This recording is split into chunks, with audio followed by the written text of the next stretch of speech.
तुमच्या मुलांना मोमोज खाऊ घालायचे तर नक्की ही रेसिपी ट्राय करा। हे बनलेत गव्हाच्या पिठापासून, मऊ, लुसलुशीत आणि ज्युसी, आणि ही अशी इन्स्टंट अशी टेम्पटिंग चटणी देखील।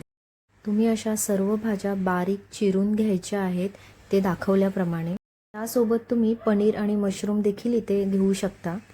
तुमचे मोमोज सॉफ्ट आणि ज्युसी होण्यासाठी एक सिक्रेट इन्ग्रेडियंट्स मी इथे सांगणार आहे। इथे चटणीसाठी तुम्हाला 2 टोमॅटो, 4-5 बेडगी मिरची आणि 1 हिरवी मिरची शिजवून घ्यायची आहे। त्यासोबत चटणीला दाटसरपणा येण्यासाठी आपण इथे 1 चमचा कॉर्नफ्लोअर पाण्यामध्ये मिक्स करून तो तिथे ॲड करायचा आहे। आता हे सर्व मिश्रण आपल्याला मिक्सरमध्ये जाडसर वाटून घ्यायचं आहे। इथे मी मीठ आणि साखर 1 चमचा ॲड केलेली आहे।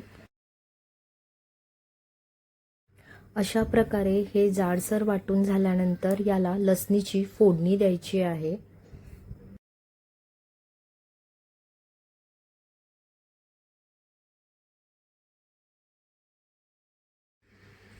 लसणीच्या फोडणीसोबत आता आपल्याला इथे 1 चमचा मिक्स हर्ब्स आणि कोथिंबीर ॲड करायची आहे। अशा प्रकारे आपली ही इन्स्टंट मोमोज चटणी तयार झाली आहे। आता इथे आपण स्टफिंगसाठी भाज्या कापून घेणार आहोत।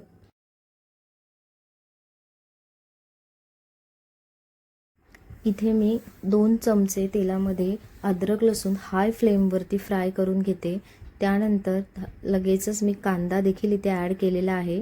कांदा हलका गुलाबी होईपर्यंत परतायचा आणि त्यानंतर कोबी मी इथे ॲड केला आहे। तो हलका परतल्यानंतर ते गाजर देखील मी इथे ॲड केला आहे।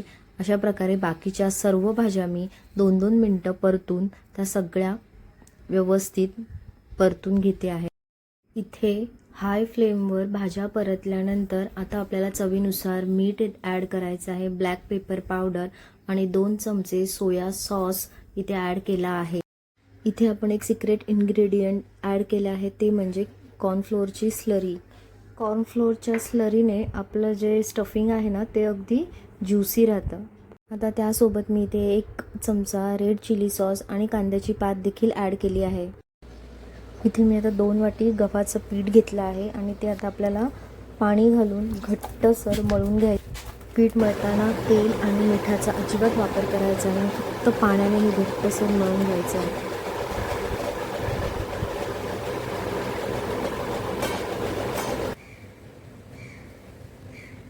आपण चपाती बनवतो त्या साईजमध्येच आपण ही चपाती लाटून घ्यायची आहे। अगदी त्याला पातळ नाही करायचं, त्याने काय होईल मग ती चिवी होऊन जाईल।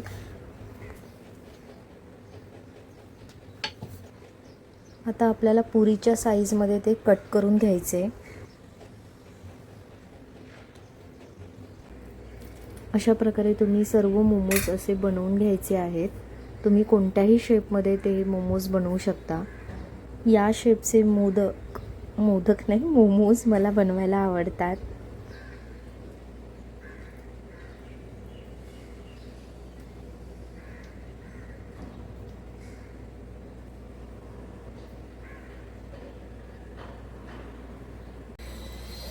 आता इथे प्लेटला तुम्ही तेल लावून त्यावर हे मोमोज ठेवायचे आणि ते 10 ते 15 मिनिटं त्याला स्टीम करून घ्यायची आहे।